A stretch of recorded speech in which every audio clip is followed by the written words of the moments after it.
Trabalhar, o tema é cultue a Deus da maneira que Ele requer, os mandamentos para um culto santo. Êxodo capítulo 20, versículos de 1 ao 11. Assim diz a palavra do Senhor.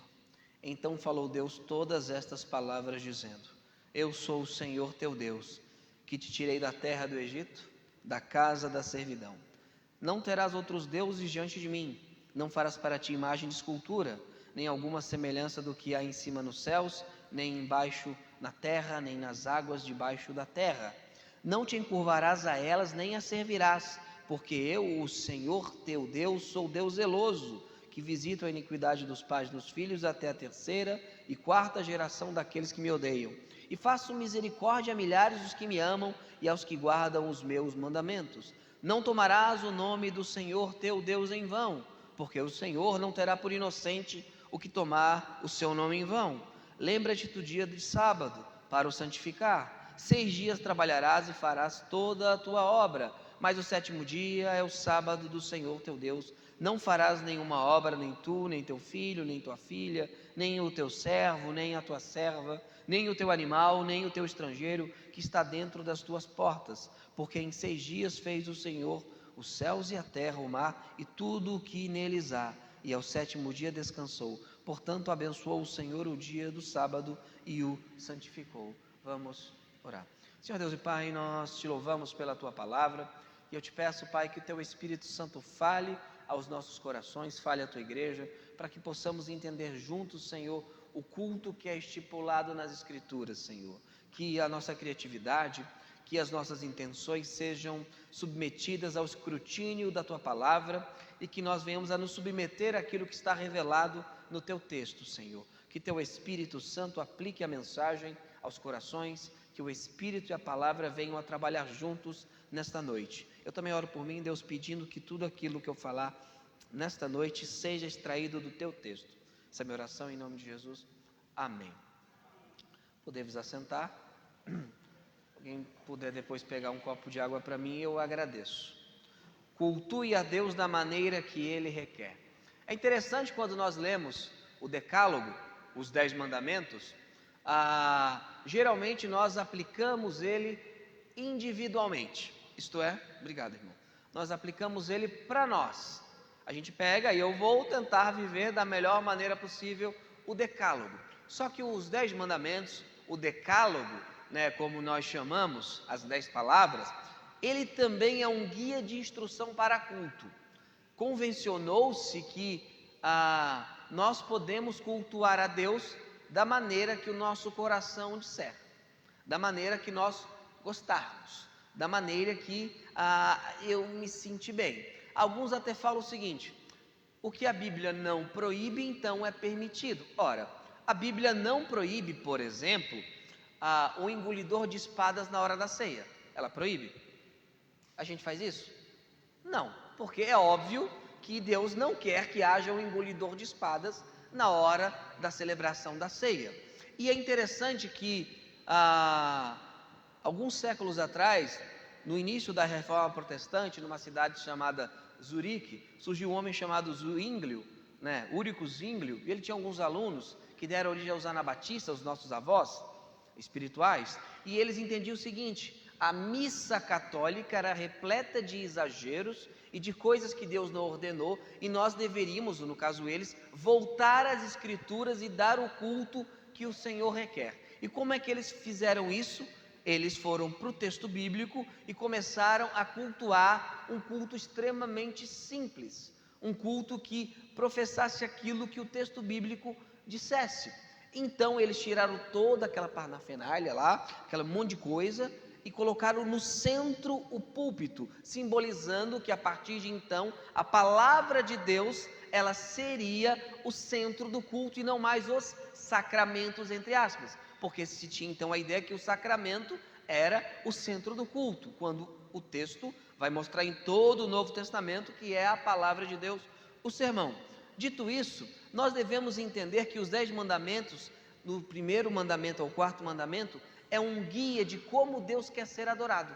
Já pararam para pensar nisso? Deus está dizendo ali como Ele quer ser adorado. Ele está nos orientando a maneira que Ele quer que nós o cultuemos. Ali em Levítico capítulo 10, vamos abrir.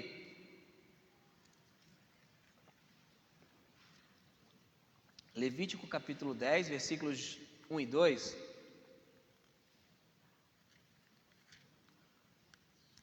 A gente trabalhou aqui em Oséias um pouco do princípio regulador de culto.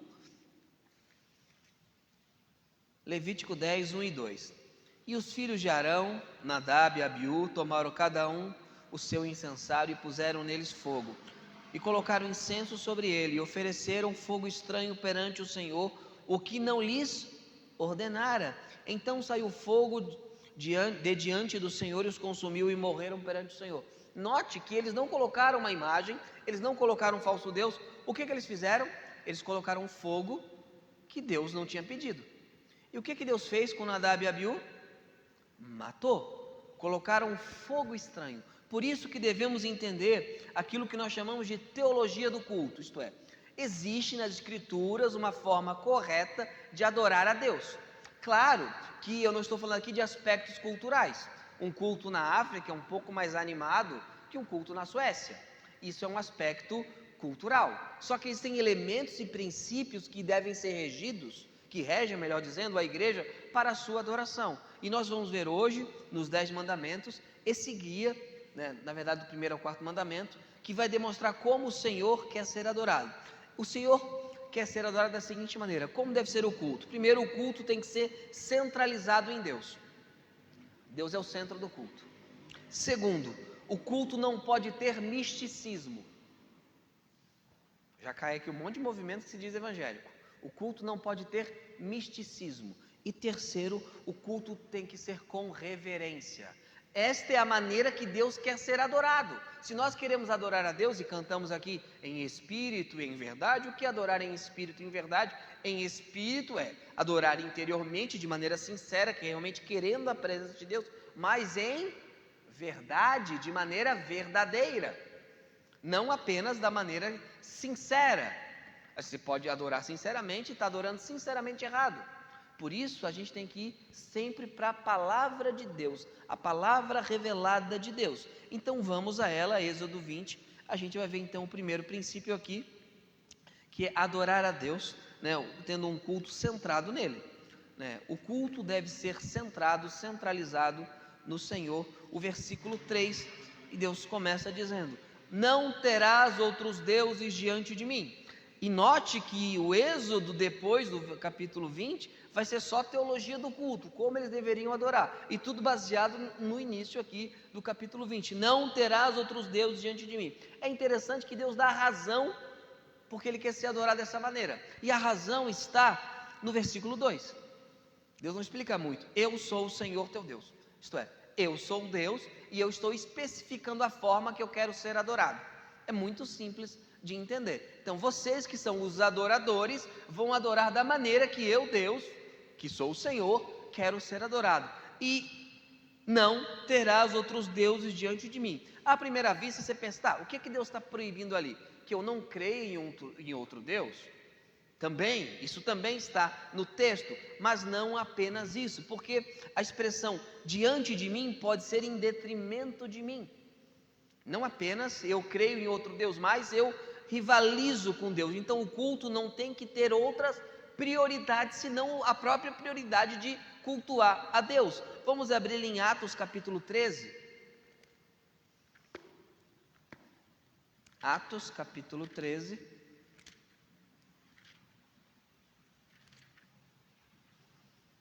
Versículo 1. Versículo 2, melhor dizendo. Atos 13, 2. Diz o seguinte: e servindo eles ao Senhor e jejuando, disse o Espírito Santo: apartai-me a Barnabé e a Saulo para a obra que os tenho chamado. A expressão e servindo ele, a raiz da palavra aqui é laitrem, adoração, liturgia. Estavam servindo na liturgia, isto é, eles estavam em culto, daí vem o termo liturgia. E quem eles estavam cultuando, quem eles estavam servindo? A liturgia era focada em quem? No Senhor. Todo mundo tem liturgia. Ah, minha igreja não tem liturgia. Tem, só é uma bagunça. Todo mundo tem liturgia, como todo mundo tem teologia. Algumas é boa, outras é ruim. Todo mundo tem isso. Toda igreja tem liturgia. Agora, aqui fala, e servindo eles ao Senhor. Então a liturgia, o culto, tem que ser a quem? Ao Senhor. Aí você pensa, pastor, eu entendo, mas eu sou evangélico de berço e nós não cultuamos outros deuses. Porém, existe um perigo para nós batistas, que quando o assunto do culto não é o Senhor. Quer ver? Dia das Mães. O assunto é a mãe? Dia dos Pais? Dia do diácono batista de 20 anos para cá. A gente tem um monte de data, né? Eu olho o calendário, meu Senhor Jesus, né? Dia do jovem, depois dia do jovem batista, depois dia do adolescente batista, dia da pessoa de 40 anos batista. É uma coisa incrível que a gente tem. Agora, e servindo eles a quem? Ao Senhor. Então o pastor não pode ter uma homenagem à mãe? Pode. Pode ter homenagem aos pais? Pode. Pode ter homenagem ao pastor? Pode ter uma lembrancinha. O pastor não tem que ser o centro do culto? A mãe não tem que ser o centro do culto? O pai não tem que ser o centro do culto? Vai ter agora o mês da juventude. Jovens, vocês não vão ser o centro do culto. Não serão. Porque o culto é para quem? Para Deus. Não terás outros deuses diante de mim. Isto é, diante de mim, em detrimento de mim. Então Deus está mostrando como Ele quer ser adorado. Eu não quero ninguém rivalizando. Você pode orar. A gente pode orar pelas crianças? Claro que sim. Pode orar pelas mães? Claro que sim. Apresentar um bebê? Claro. O que é a apresentação de uma criança? É a congregação orando para que Deus abençoe aquela vida e os pais sejam capazes de criar aquela criança no caminho do Senhor. É maravilhoso isso. Mas não é o centro do culto. Mesmo no batismo, quando alguém é batizado, o centro do culto é a obra que Jesus Cristo fez naquela vida e não o batizado. Porque o culto tem que ser centrado no Senhor. E a gente tem que ter esse cuidado, especialmente nós batistas, que a gente gosta de data, só que nós não podemos fazer em detrimento de Deus. O culto todo tem que ter uma prioridade voltada a uma pessoa. E que Deus abençoe as mães, que as mães sejam mães de Deus, que Deus abençoe os pais, que Deus abençoe os jovens, que Deus abençoe os casais, que Deus abençoe o pastor, que Deus abençoe a esposa do pastor, que Deus abençoe o missionário batista e por aí vai. Aquelas 12.000 datas que nós temos. Por quê? Eu estou dizendo isso porque Deus definiu como Ele quer ser adorado. Princípio regulador de culto. Deus regula a forma que Ele quer ser servido na sua igreja. Ele que é o Senhor e Ele que define. Agora, o culto também não deve ter outros deuses. Aqui ele fala, não terás outros deuses diante de mim, e a expressão diante de mim pode ser tanto em detrimento de, como na minha presença. Significa que o foco do culto não pode ser outra coisa senão Deus, e aqui existe um perigo muito grande. Muitos locais, eu falo isso com tristeza, o foco do culto é o pecador, e não o Salvador. Isso é terrível. Vamos abrir em Colossenses 3,16. Vocês conhecem João 3,16 que eu sei, e eu sei também que conhecem Colossenses 3,16. Está na cabeça de vocês. Colossenses 3,16. O culto tem que ser cristocêntrico.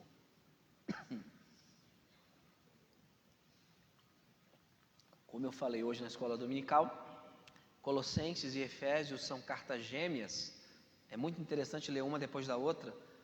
Aqui o capítulo 3, verso 16, é o capítulo 5 de Efésios, verso 18, 19, 20. É a mesma coisa, só com palavras diferentes. Diz o seguinte: a palavra de Cristo habite em vós abundantemente, em toda sabedoria, ensinando-vos e admoestando-vos uns aos outros com quê? Hinos e cânticos espirituais, cantando ao Senhor com graça em vosso coração. Olha que coisa interessante, estamos falando de adoração, aqui estamos falando de música. A música é instrumento pedagógico para o crescimento da igreja. A música é uma forma de ensinamento. Olha só o que diz o texto: ensinando-vos e admoestando-vos uns aos outros. Com quê? Com salmos, que era o cantor cristão da igreja primitiva. Era o inário deles. Salmos são músicas, né? Com hinos, que eram os hinos que já tinham sido feitos na igreja primitiva. Entre eles, Filipenses 2, 5 a 11, onde fala que Jesus Cristo não teve por usurpação ser igual a Deus, mas assumiu a forma de homem, né, e sendo obediente até a morte, e morte de cruz. Aquilo é um hino, né? O porque dele, por ele, para ele são. Vocês sabem que é um hino porque o Diantônio gravou, mas isso era um hino que o apóstolo Paulo colocou na carta aos Romanos. Então, os hinos da igreja primitiva e cânticos espirituais, que aqui você tem dois aspectos: músicas espontâneas que brotavam do coração do povo, ou cânticos em outros idiomas, no dom de línguas que havia no primeiro século ali, em que os irmãos espontaneamente cantavam com a mente e com o espírito. Acontecia isso na igreja do primeiro século. Então você observa que tudo isso que acontecia era para edificar e ensinar.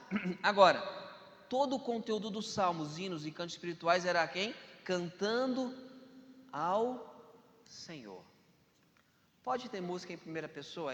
Pode, desde que seja Deus fazendo algo ao pecador, um atributo de Deus, ou perdoando, ou redimindo, ou salvando, ou protegendo.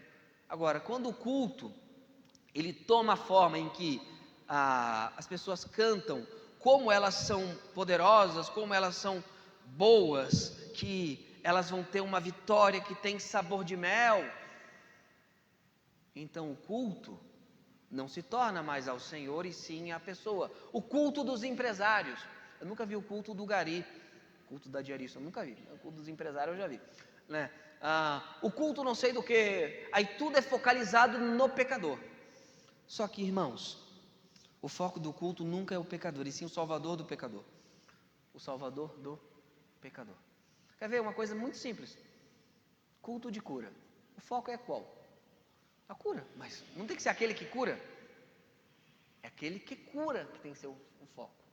Então, quando a gente olha os 10 mandamentos e vê como Deus quer ser adorado, ele fala: olha, é só eu, não é ninguém mais. Não quero outro Deus. Eu não quero nada além de mim. Nada além de mim. Porque eu sou o Senhor teu Deus que te tirei da terra do Egito, da casa da servidão. Por isso, e os irmãos aqui já sabem, eu prego sempre o que precisa, eu não sigo muito calendário, com exceção da Páscoa, da Reforma e o Natal.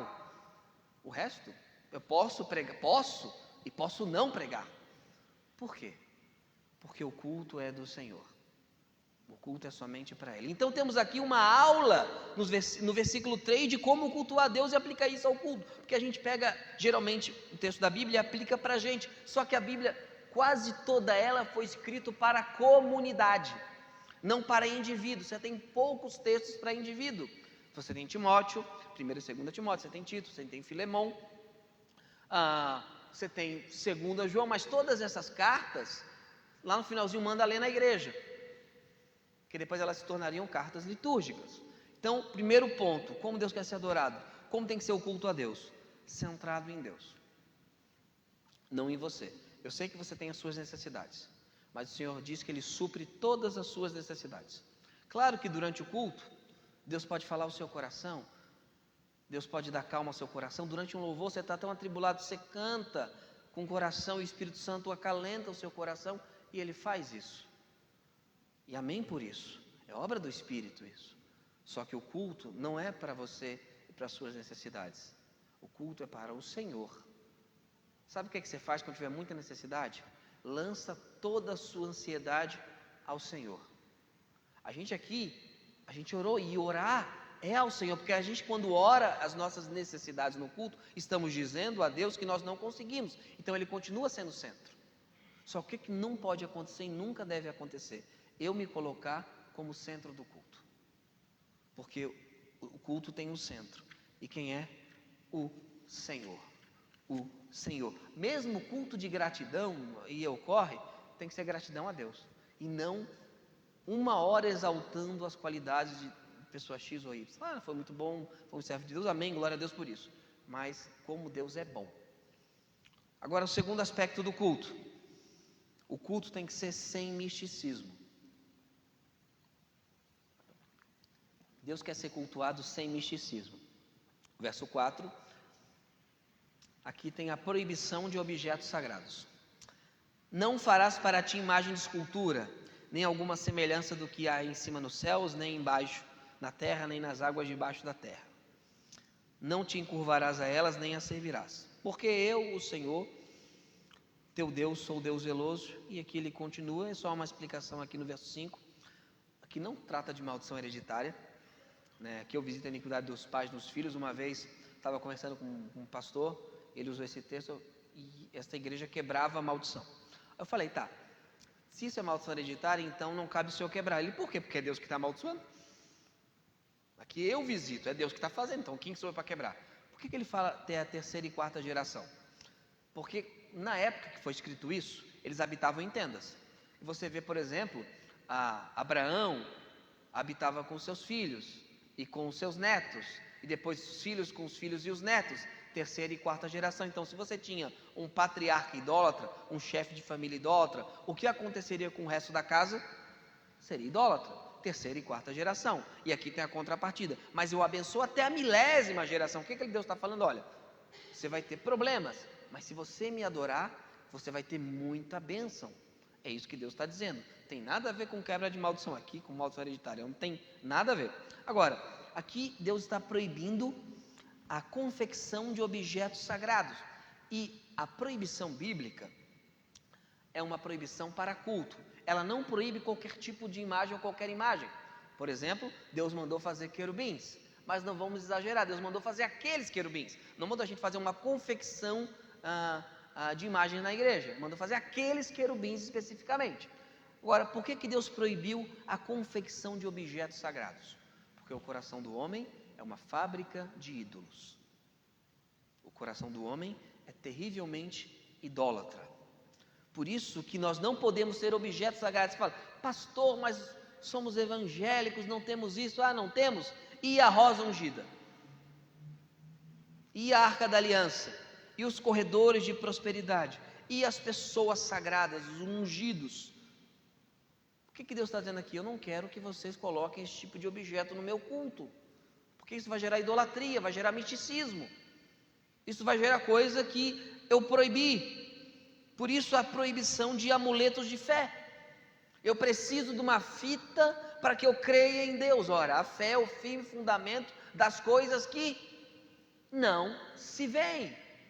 Os pontos de contato, né, que eles chamam de pontos de contato, né, é oposto à fé. A fé é o firme fundamento das coisas que não se veem e a certeza das coisas que se esperam. Por isso que Deus fala, eu não quero que vocês coloquem no meu culto objetos sagrados ou amuletos sagrados. Eu proíbo qualquer tipo de muleta de fé. Por isso que quando houve a reforma, a parte mais radical da reforma falou que tinha que abolir tudo, né? Porque tinha um grupo na reforma que era o seguinte, por exemplo, os luteranos, Lutero, não, dá para consertar. Aí tinha outro grupo, que era os Zwinglio, dá para consertar a igreja, mas vai dar muito trabalho. Aí tinha outro grupo, a reforma radical falava o seguinte, joga abaixo que não tem mais conserto, que é o grupo que eu tenho mais simpatia, os anabatistas. Joga abaixo que não tem mais conserto. E a primeira coisa que eles reformaram foi o culto. Por quê? Porque o culto ensina. O culto é pedagógico, um culto reverente, um culto com a exposição da palavra de Deus. Quando você começa a ouvir a exposição da palavra de Deus, dominicalmente ou semanalmente, você quando escuta uma coisa que não é a exposição da palavra de Deus, você já acha chato. Por quê? Porque quando eu estou em contato com uma nota verdadeira, quando eu vejo a falsa, é muito fácil bater o olho, isso é falso. Por isso que quando Deus vai trabalhar aqui os 10 mandamentos, e é uma questão de culto, Ele fala, eu não quero imagem nenhuma, porque vocês vão ficar adorando a imagem. Sabe como é que começou o uso de imagem na igreja cristã? Não foi um plano conspiratório, maligno, de uma pessoa lá de Constantino, não foi isso. Foi o seguinte, primeiro botaram umas pinturas, a pintura de um pastor carregando uma ovelhinha, coisa bonitinha. Um pastor carregando uma ovelha, o Senhor é meu pastor, nada me faltará, e foi indo. Aí muitos pagãos se converteram, né? Aí eles tinham dificuldade com crer numa religião onde o Deus é invisível. Aí começaram a botar algumas imagens, na verdade nem imagens, eram vitrais, pinturas de mártires. Deu um tempinho, sabe o que o povo estava fazendo? Orando na frente da janela, orando na frente da pintura. Começou assim. Por isso que Deus é muito sábio. Eu não quero representação visual de mim. Por quê? Porque eu sei o que vocês vão fazer. Vocês vão adorar a representação visual e não eu. Por isso o culto cristão tem que ser sem misticismo. E isso envolve uma coisa: a necessidade de um culto racional. Romanos 12:1. Romanos capítulo 12, versículo 1. Então o culto cristão é centrado em Deus. O culto cristão, ele é racional. Deus está nos ensinando como Ele quer ser adorado. Gente, quem criou o cérebro não foi o diabo, foi Deus. Coisa magnífica o cérebro. Rogo-vos, pois, irmãos, pela compaixão de Deus, que apresenteis os vossos corpos em sacrifício vivo, santo e agradável a Deus, que é vosso culto racional. Culto racional. Algumas traduções colocam culto espiritual, mas a palavra pneumaticose não está no texto, é injustificável. Culto racional. O que é um culto racional? É um culto que você sabe o que está cantando, é um culto que você sabe quem está adorando, é um culto que você entende o que está sendo pregado, que você está usando o quê? A sua linda cabecinha, seu cérebro. Deus requer um culto que seja um culto que a gente reflita. Muitas vezes a Bíblia fala: arrazoai-vos, refleti, pensai. A Bíblia está cheio de convite para a gente pensar, para a gente raciocinar. Isso não é errado. Agora note, um culto racional não é um culto que abole a experiência, não é um culto frio, só que é um culto que não adora a experiência. O que ocorre? Tem gente adorando a experiência e não o Deus que proporciona a experiência. Tem gente que adora a experiência que Deus dá. Eu vou lá porque eu quero sentir, eu vou lá porque eu vou sentir um negócio vindo aqui, aí chupa a cana, aquela coisa. Deus pode te dar experiências, claro que sim, só que você não deve buscá-las. Você tem que buscar o Senhor, e se em sua soberania Ele quiser tocar no seu coração, fazer você sentir um arrepio, glória a Deus, amém por isso. Mas nós devemos entender que nós não devemos cultuar a experiência. O culto cristão, ele é racional. Devemos entender o que é a ceia, por exemplo. Para tomar ceia, a gente como batista fala: para ser batizado tem que saber o que está fazendo. Então muitas e muitas pessoas celebram a Deus sem ter a mínima noção. Tem uma atriz muito famosa que uma vez ela foi numa célula, alguma coisa assim, e ela botou lá no antigo Twitter: eu fui na célula e fiquei loucona de Espírito Santo. Uma loucura, realmente ficou loucona, mas não era do Espírito Santo. Por quê? Porque ela estava prestando um culto que não era racional, um culto que não tinha lógica nenhuma. Qual é a lógica, irmãos, de eu dar dente de ouro para alguém, pó de ouro, mandar alguém ficar preso na parede, derrubar todo mundo? Qual é a lógica disso? Isso serve para quê? Qual é o objetivo disso? Por que isso é feito? Pastor, mas nos grandes reavivamentos existiam essas coisas. Sim, existia tipo John Wesley pregando e alguém ali sentado sentia a presença de Deus e caía no chão. O Wesley não fez nada, e Wesley falava: eu vou ver se isso é de Deus ou não pelo fruto da pessoa, se daqui a um tempo ela viver como uma cristã, uma vida santa. Por que eu estou dizendo isso? Porque Deus fala: eu não quero misticismo, eu não quero idolatria. E idolatria não é só em questão de imagem. A gente como evangélico acha que idolatria é só ter uma imagem de escultura em casa. Não é. Você pode adorar a própria experiência, né? E a gente observa uma coisa interessante: a criação do ambiente. Muitos hoje têm criado um ambiente para proporcionar experiência, mas as igrejas, quando elas começaram a criar templos, elas criaram um ambiente para proporcionar reverência, não experiência. Aí você cria um ambiente todo para que você entre e você tenha uma experiência. Sabe por que nos cassinos não tinha relógio, não tinha nada disso? Para você não ver o tempo passar e você consumir. Aí você vai no ambiente de culto, é tudo fechado, tudo preto, apagam-se as luzes, né, para que você se concentre melhor. A desculpa é essa. Realmente eu não sei como os crentes durante 12.000 anos conseguiram se concentrar, né? Não sei como eles faziam isso. Então, para que você então sinta e tenha uma experiência, deixa eu te contar uma coisa: o show do U2 faz a mesma coisa, Coldplay faz a mesma coisa. Estava vendo o filme do Super-Homem, eu que sou um fã do Super-Homem, amo o Super-Homem, Christopher Reeve na veia. Eu me emocionei a hora que tocou a música, ele foi, sala escura, som até o talo, trilha sonora, me emocionei. Tem Espírito Santo aí? Não tem nenhum Espírito Santo. É o ambiente. Agora não é um ambiente de reverência. Ah, pastor, o ambiente não promove reverência. Promove reverência sim. A gente vê, por exemplo, louvores, né? Que as pessoas gostam e vão adorar o Senhor no culto público com funk. Mas a letra é bonita, a letra é bíblica. Pois é, mas você vai adorar a Deus usando isso? É a mesma coisa que você oferecer uma sopa num pinico. Está limpinho o pinico, nunca foi usado, mas eu não quero tomar sopa no pinico.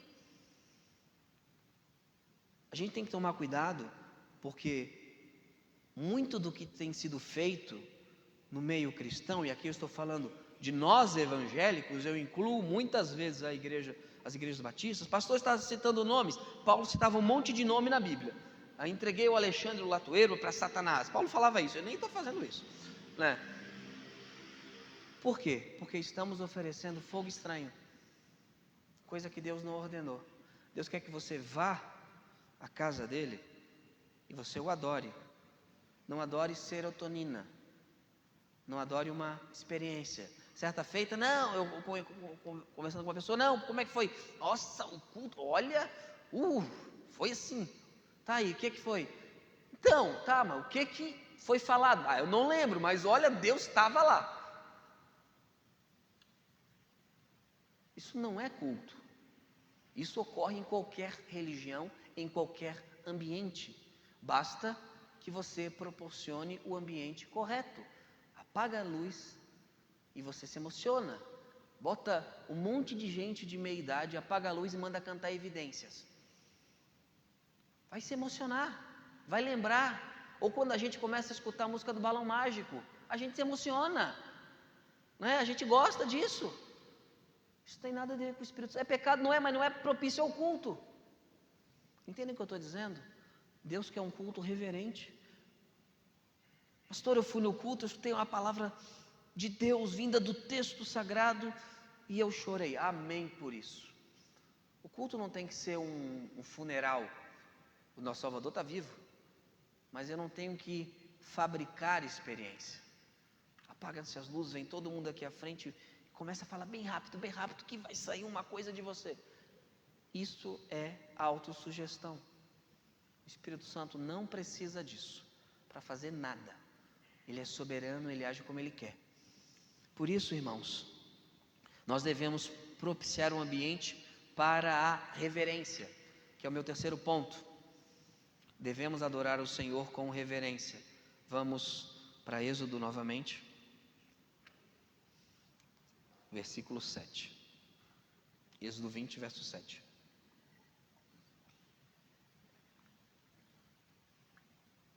Não tomarás o nome do Senhor teu Deus em vão, porque o Senhor não terá por inocente o que tomar o seu nome em vão. Aqui uma coisa interessante, a gente acha que não tomar o nome de Deus em vão é apenas não falar o nome de Deus. Só que a expressão tomar significa carregar. Não carregarás o nome do Senhor teu Deus em vão. Jesus tomou o pão, o partiu e disse. Ele fez o que com o pão? Ele pegou. Ele não tomou o pão não é líquido. Ele pegou o pão. Tomar significa isso. Então, o que é tomar o nome de Deus em vão? É você não ter reverência pelo nome dele. Você utilizar o nome dele, falando ou não, de maneira irreverente. E em vão aqui, de maneira vazia, de maneira inútil. Então devemos ter reverência com as pessoas do único Deus, com o Pai, com o Filho e com o Espírito Santo. Deus o Pai não é Papai Noel. Deus o Filho não é seu namorado. Tem algumas músicas cristãs que tratam Jesus E é um exagero do livro de Cantares. Eles pegam Cantares e eles reproduzem de uma maneira que escandalizaria até mesmo Salomão. Jesus não é nosso namorado. Entra no meu quarto, deixa teu chinelo ali. Tem umas músicas assim, uma coisa, meu Senhor Jesus Cristo. Jesus também não é o cara legal, o cara lá de cima. Esse é o Deus da Xuxa, que ela fala, tudo que eu quiser o cara lá de cima vai me dar. Deus, ele tem que ser com reverência. E Deus, o Espírito Santo, não é promotor de desordem. Então, quando a Bíblia fala, não tomarás o nome do teu Deus em vão, a aplicação para o culto cristão é muito simples. Se eu estou dizendo que estou cultuando o Senhor e não estou, eu estou tomando o nome dele em vão. E eu devo ter reverência ao nome de Deus. Eu devo ter reverência à pessoa de Deus. E o nome de Deus nas Escrituras é a pessoa, né? No caso aqui, as pessoas da Santa Trindade, Pai, Filho e Espírito Santo. Vamos abrir em Salmos 147, verso 1. Salmos 147, verso 1. E ver o que diz o texto sagrado. Salmos 147, 1. Louvai ao Senhor, porque é bom cantar louvores ao nosso Deus, porque é agradável. O que é o louvor? Agradável e decoroso é o louvor. Tem como ser decoroso o louvor ao som de uma roda de samba no meio do culto, com todo respeito ao samba? O samba não é um ritmo decoroso. Não estou dizendo que ele é indecoroso, mas ele não é reverente. Ele não é reverente. White metal, eu gosto de white metal. Eu gosto. Theocracy, banda cristã, white metal, coisa de crente. Não dá para tocar aqui. Não dá para cultuar ao Senhor com isso no culto público. O culto tem que ser decoroso. Agora, quando você vê alguns vídeos na internet desses movimentos, né, que parecem mais franquias do McDonald's, que utilizam o nome de cristão, você olha aquilo e fala, isso não é um culto, isso não pode ser um culto. Eles estão tomando o nome do Senhor em vão, não estão sendo decorosos. Não há decoro nisto, né? Não há decoro nisso. Por isso, irmãos, devemos ter um culto, não que seja velho, mas também que não seja jovem, nem um culto de surfista, nem um culto de empresário, mas um culto ao Senhor. Um culto que seja reverente ao Senhor. Obviamente, irmãos, eu não estou propondo que nós venhamos adorar ao Senhor como os puritanos do século XVII.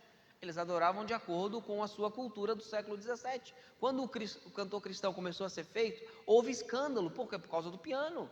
O piano era tido como um instrumento mundano. Por quê? Porque os cabarés tinham piano. Então, não é esse tipo de radicalismo, não é isso. Mas é o seguinte, o que inspira a reverência? O que inspira a adoração reverente ao Senhor? Assim tem que ser o culto. Assim tem que ser o culto. Quando você pega, por exemplo, um pastor vestido de chapolim pregando, se você vai operar o seu coração e aparece um médico vestido de chapolim, você fala, não é? Pode ser o melhor médico do mundo, mas se ele está vestido de chapolim, ele vai falar o quê? Não contavam com minha astúcia, eu estou perdido. Aí você vê um pregador vestido de chapolim, cumpre a profecia do Spurgeon. Haverá um tempo em que vai ter palhaços entretendo bodes. Spurgeon falou isso no século XIX. O louvor, o culto tem que ser decoroso. Vamos abrir ali em Eclesiastes capítulo 5, versículo 1. Então devemos cultuar o Senhor com reverência. Não é como um morto. Também tem uns crentes que falam, fico feliz em vir em tua casa. Nem ele acredita que está feliz. Não é isso. Com alegria, pode celebrar com júbilo, pode bater palmas ao Senhor, pode cantar ao Senhor, pode sorrir ao Senhor. Isso é maravilhoso. O Salmo está cheio de coisas assim. Mas com reverência. Com reverência. Eclesiastes 5:1 diz o seguinte, o texto de Eclesiastes 5:1. E aqui Salomão, já velho, o templo já inaugurado, ele nos dá um conselho. Guarda o teu pé quando entrares na casa de Deus, porque chegar-se para ouvir é melhor do que oferecer sacrifícios de tolos, pois não sabem que fazem mal. Se você não guardar o pé, olha o que ele está dizendo, se você não guardar o teu pé, não entrar com respeito e reverência na casa de Deus e oferecer teu sacrifício, você é um tolo. Guarda o teu pé. O que ele está dizendo? Tenha reverência. Pastor, mas Deus não habita em templos por mãos humanas. Salomão também sabia disso. Mas ele falava, ali é onde Deus está sendo adorado. Então, no local onde ele está sendo adorado, eu vou agir com reverência. E isso diz muito. Por exemplo, algumas roupas que algumas crentes vão para a igreja. Senhor Jesus Cristo. Os crentes também, né? Algum tipo de porte, algum modo de falar, modo de agir.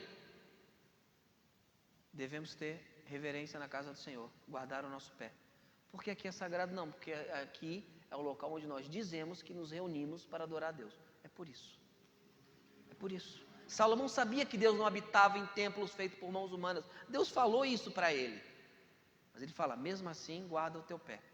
Entra direitinho. Isto é, entra com reverência. O que me leva a pensar algumas coisas, irmãos. Tem umas igrejas, uns prédios que parecem shopping. Shopping center.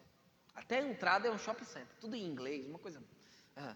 né? A gente não tem uma língua, a gente tem tudo em inglês agora. Né? E o que eu vou para o shopping? O que eu vou fazer no shopping? Eu vou consumir. Não vou consumir? A temática do local, a arquitetura do local não me faz ter reverência, me faz querer consumir, me faz querer ser servido, me faz querer ter uma experiência. O IMAX, eu quero a melhor comida da praça de alimentação, eu quero um melhor cinema, eu quero a melhor loja. Aí eu vou em alguns ambientes de culto que é um shopping, jeito de shopping, forma de shopping. Como é que eu vou guardar o meu pé ali? Não tem como eu guardar o meu pé ali. Por isso que o culto ao Senhor tem que ser reverente. Então prosseguimos. Deus também quer que a gente se reúna coletivamente. Voltando para Êxodo capítulo 20, talvez a parte mais difícil do sermão, que a gente tem um abacaxi na sala. Aqui que fala, lembra-te do dia do sábado para o santificar. E você vai pensar, vocês são batistas, vocês se reúnem no domingo. E é exatamente isso, e tem motivo para isso. Mas primeiro eu quero retirar aqui alguns mal entendidos em relação ao sétimo dia da semana, para a gente ir para o princípio que está no mandamento. Vamos abrir em Oséias 2:11.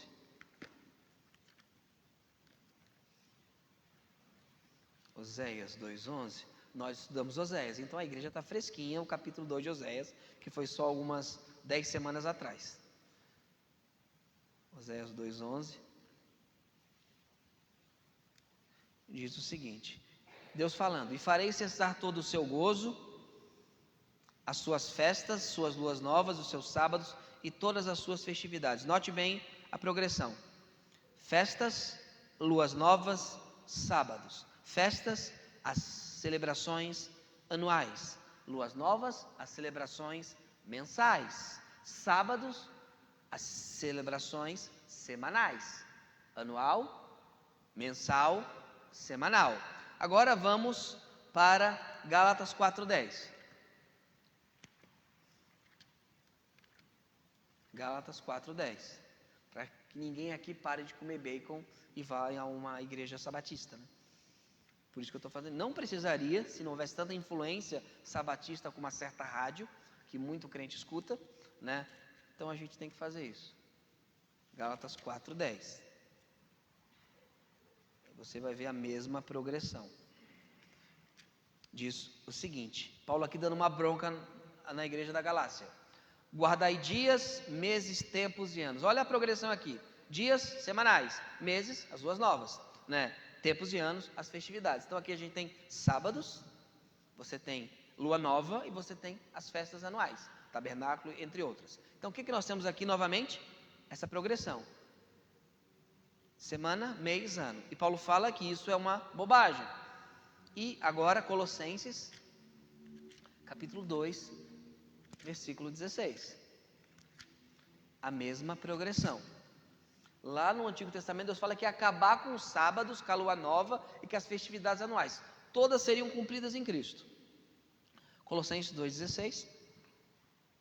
Portanto, ninguém vos julgue pelo comer ou pelo beber, ou por causa dos dias de festa, anos, da lua nova, meses, ou do sábado, dias, pois são sombras das coisas futuras, mas o corpo é Cristo. Então o que a gente tem no Novo Testamento? A abolição do sábado como dia de adoração e dia de guarda. Acabou, aboliu, acabou tudo. Agora, o princípio permanece, porque no Novo Testamento a gente vai ver uma coisa interessante. Atos capítulo 20.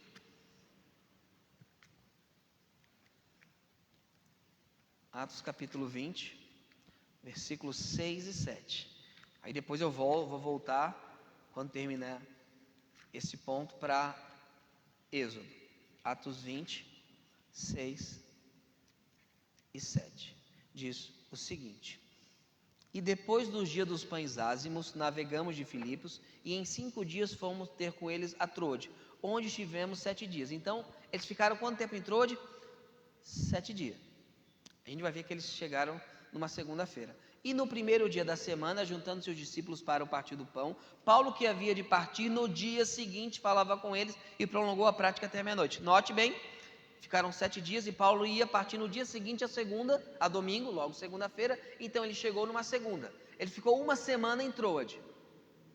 Qual é o dia que ele se reuniu para celebrar a ceia do Senhor? Domingo. Se você tem uma NTLH, está dizendo sábado. Tiraram da lua isso. Não tem a palavra sabaton, sábado no texto. Não existe isso, tá? Não existe. Não sei por que botaram. Quer dizer, eu sei, mas não posso falar porque está sendo gravado, né? Não quero ser processado. Não existe. Primeiro dia da semana. Então ele ficou uma semana em Troade. Uma semana em Troade. Ele podia ter feito a ceia no sábado, porque ele descansava domingo e ia embora segunda cedo. E quando eles falam cedo, antigamente, não é 8 da manhã.